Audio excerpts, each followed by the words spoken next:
Hi, I've got a fun winter sowing video for you. I'm going to show you my containers from last year, my new ones. I've got some new domes down there I'm going to show you, and then I'm going to go inside and show you my setup. I haven't done a video of my winter sowing workstation for a while, so I've moved things around. I'm going to show you that. So about half of my jugs are reused. I am one of those people who reuse my containers. A lot of people think it's, unsanitary or it's not that much work to redo them. Well, I think it is. It's my least favorite part. My only unfavorite part of winter sowing is cutting the containers because it's a good amount of work. So I'm reusing them. The problem is that I finally found a good pen that doesn't fade, which is a paint pen. But then I have these labels on here. So what do I do? First thing is I try and find that seed because a lot of them are redos, right? I got double yelled cucumbers, beefsteaks. I'm going to do those. Lemon balm, I may or may not do that one again. So first off, I will try and find the seed to match the container. Second, I'll use a little piece of sandpaper and just kind of dust it off. And sometimes the label comes right off. Or worst case scenario, I just take my paint pen and put a slash through it. And I use another piece of real estate on the container. Some of these are starting, I think, the third season. I saved some from my first season too. So this will be the fourth season on some of them.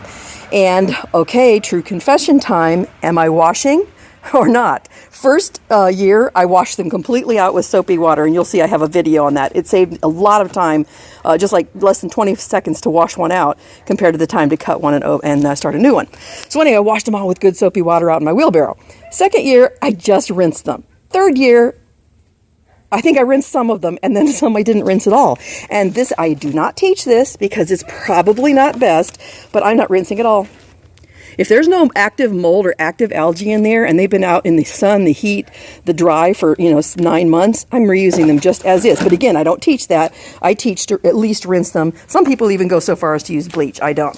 So half these are from last year, which is a divine experience to just take this little bag, walk into my workspace, and start putting soil in. Many of them are gifts from people that save for me. I'm loving these water jugs. And I do take off the label. You don't have to, but every little bit of sun that gets into the seed increases your photosynthesis and your plant growth. So if it's one that peels off easily, I will peel that off. So look at all these bags. There are several hundred right there. And I have more in the house too, which I'll show you when we get to the inside tour. Okay, then I got this. Now it's a warm day, so my Happy Frog is just defrosting. But I've got about 3 or 4 bags in the garage of that and some Ocean Forest by them. And my domes here, I got some on sale this year. These are my favorite, and this company doesn't make them anymore. I don't think. Vigoro. I'll have a link below, let me focus that for you, of the best domes that I've found so far. But see, I love that 6-inch height there. That's kind of my goal, is getting them that high for the No Transplant Winter Sowing, because you sit those domes on top of the ground or the raised bed or the container, and that is a different version of winter sowing. I should have actually explained that to new people. It's called No Transplant Winter Sowing, where you actually put the seeds in, put the dome on with some holes on top, and you leave it there. That's where it's going to grow its whole life. My other favorite is these. I got them on sale for 50 cents. Let's see that one. Pretty good height there. There's my 6 inches. These were nice. I mean, they're just obscure, no-name domes. Everywhere I go, I'm looking for domes. They're kind of flimsy, but they were like a quarter or 50 cents. This one, interestingly, this was some candy someone gave us, and it had a lid, but we lost the lid. But guess what? Perfecto dome. I'd probably drill about 6 to 8 holes on top of that. And this is real thick and sturdy, so snack tubs, candy tubs, pretzel tubs, Cheetos, crackers, animal crackers, all those kind of things like at Sam's Club and Costco. They come in those big tubs. Now this one I just discovered today. I went to a plant store and they gave me a whole bunch of dying plants. It's so dark today and it's middle of the day, but I'm hoping you're seeing this okay. Anyway, I got to carry out a bunch of little plants in this, but I was thinking this could be a dome for my growing tubs. So pretend this is a cleaned out bed, and I wanted to put in some, broccoli or something. I could put 1, 2, 3, probably 2 seeds in each one. Because if they came up, that's pretty darn close for broccoli. Or maybe I could do kale, because they can grow pretty close. So anyway, I thought that was kind of cool. And mostly this is just to give you ideas. It's not like you're going to go out and find the exact same things.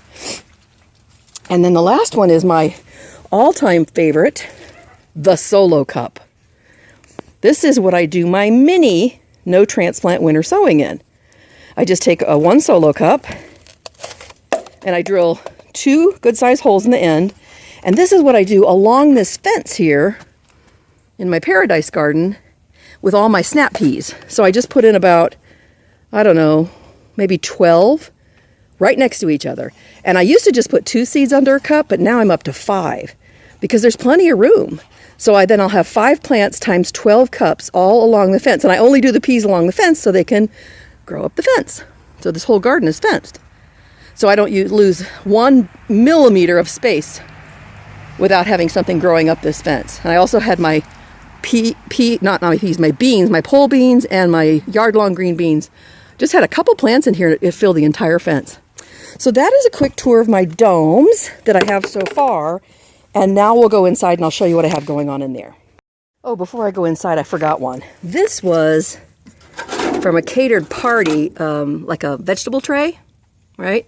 And this was the dome. Now, that could go over something like, that could go over an in-ground bed, a raised bed, or growing tubs, like over here. And you could get a lot of plants growing under there. I think we would get condensation. That looks like, I want to say 3.5 to 4 inches deep. So it's not optimal, but I could still get a lot of nice seedlings growing in there. And then I could move to bigger domes once they got growing in there. So I just wanted to make sure you thought of that. Also, cupcake holders, I was going to show you that one, but those are a little bit too small. And a lot of people use cake domes, and you can get them really cheap at the dollar store and online, that kind of thing. So now I'm in my sunroom, and my treadmill is filled up with more jugs. You have not seen these yet. And I found about 2 more super giant bags out in the garage in addition to what you've already seen. So, and here's my workstation, my setup. It's different than last time you saw it. So let's go around, get me seated, and I'll show you everything I've got. So let me give you an overview here. You've seen my last video. I'll have a link below from a couple years ago, my messy workstation. So I've kind of changed the setup. I've got mostly this long tables where I have everything set up on. And then I have this little table at the end for all my seeds. My dogs sit under here. And then right here is my bucket full of soil. And then I keep my Happy Frog, I defrost one and bring it in. And keep this all filled up right there. And then I sit right here and I roll up and down this table. So first, let's look at my seeds. I have them broken down into boxes. You've seen my other video where I talked about getting a notebook and putting them all in trading cards. I found these really cute little things where they have pockets. So I'm going to put all my seeds in sleeves like that. But I just have not had time yet. So I'm still using shoe boxes. I have them broken down into cold weather and warm weather. And then I put like all the tomatoes in one bag, all the herbs in one bag. But it's just getting kind of crazy. So, and this bag here, I went to the Cleveland seed swap. First time I've ever done that. And got this whole bag full of free seeds. I took some of my own from my own saving this year. And we lay them out on the table and everybody just kept, sharing. And it was really fun. So I haven't even gone through those yet. And then I have this little seed box right here that has this year's seeds. I have more than that because I have some of them spread out, but most of these are just from this year's seed saving. And then this little box someone gave me is so sweet. That's the box of the seeds I'm working on today. So I'm going to do all cold weather seeds right there. And then here we go. This is the close-up of my soil, and I have it soaking wet. And I have my old containers in here that I'm going to fill. And then when I have them prepped, like these are brand new containers, I just prepped them this morning. I just hang them by the handles in the bucket. And I do them in batches of 5, 10, 15. And then I, drill the holes and cut them open and get them all filled with soil, get them seeded, taped up outside. Then I come back and do another batch like that. And so then I have a gallon of water out all the time like that. This little tote right here, probably I put in 2 gallons of water, maybe a gallon and a half. I filled up the soil here, put a gallon and a half of water in. I like it really wet. And then I have a squirt bottle, a really good one from Home Depot that makes a really good spray. And that's after I finished everything. So I'll start with them right here and get them filled up with soil and put the seeds in them. And then when I'm all done, I tape them back up and I put them over here. I set like 6 or 8 of them here. and then I throw them outside for the rest of the winter. Other supplies you're going to want to have besides your water bottle, your spray bottle, paper towels, because you're going to make a mess. I usually don't wear gloves, but I had a big cut last week, so I've been using gloves on one of my fingers. All my different kinds of duct tape. I do use the clear duct tape and the silver on the wraparound. I use full tape on the containers. I'm not one of those people who just likes a 2-inch piece of tape because there's too much of a gap, and I don't think you get as good a condensation if you don't full tape. I also use other colors, like I take a little 2-inch square of different colors so I can easily see them from color code. My cold crops versus my warm crops versus my herbs, fruits, different things. I just like to play around with different colors. Then what else do I have here?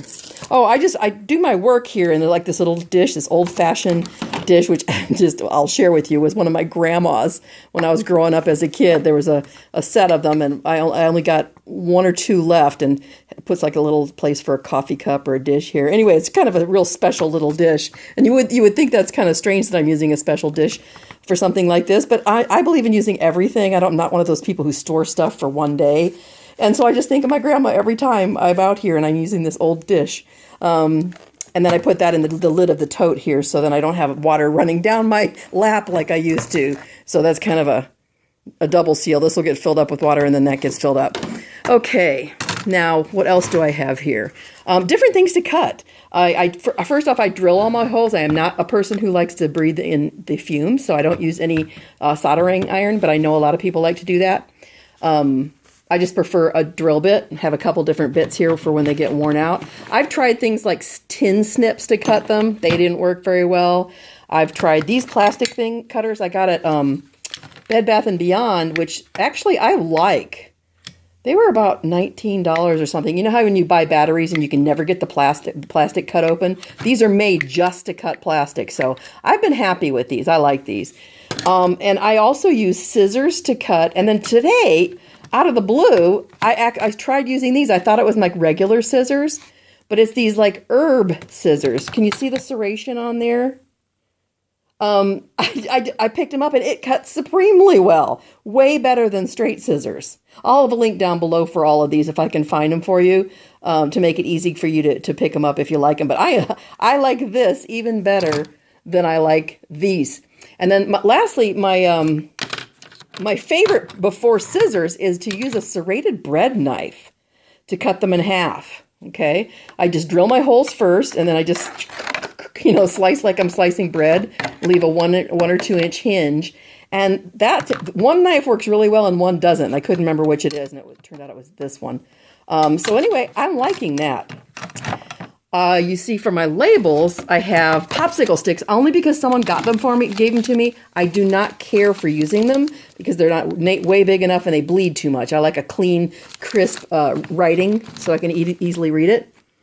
I have my labels here. I have more labels here. Now, and the sandpaper I left out to remind me, I've told you this tip before, but for those of you who haven't seen it, I try and reuse as many labels as I can, and a lot of the writing comes off. But I use sandpaper, just a quick once over, and it'll get a lot of that paint pen off, and I can reuse and reuse and reuse labels. So that was a good little tip. And then where's my favorite? Here's my favorite label. You've seen these. I'll have a link below. Love the size of this because I like to write like a lot of stuff on mine. And they're really, good sturdiness. And I reuse them and reuse them. The sandpaper helps with those too. I've got my writing pen, my paint pen. I do not like Sharpies. Even the new one that says it's supposed to not fade in the sun, it fades. And then this one is by Craft Smart. I got this at Michael's Jewelers. Craft Smart. And they have fine, broad, and medium, or something like that. I can't get that to focus. Anyway, the broad is a bit too wide for me. It's like it writes really fat, wide letters. So I like the medium and the fine. And then I have something to punch my holes. I always use this Sharpie to make my holes in the soil. Like after I've got it compressed down, I just make a light little, tiny little shallow hole, put my seeds in, and then lightly sprinkle, or that's when I spray. Even though the soil's wet, I'll sometimes just have to spray or just lightly tap the soil back over. And I think that's it. Of course, I got a trash can down here by my side because I make a mess. So that is my workstation. I think I've added a few things and maybe taken a few things off since you've seen it last. But I love it. I leave this set up for like a month and a half, sometimes 2 months, and it kind of takes over my whole sunroom. But that's okay. And I'm right close to my back patio. There's all the rest of my bags that I brought up from the garage, and I just run down the steps and put them in the garden. So I hope you like seeing my workstation. Hey, if you have anything in your winter sowing workstation and your winter sowing setup that I've missed that make your preparation much easier, drop down in the comment section and let me know. And so we can all know what makes your life easier when you're doing your winter sowing prep. I just love the whole process. I got my good music on. I got my computer right here and some water to drink. And I just have a blast. So anyway, thanks for joining me. I'm sending you much love from my garden to yours. I'll see you on the next video. Bye.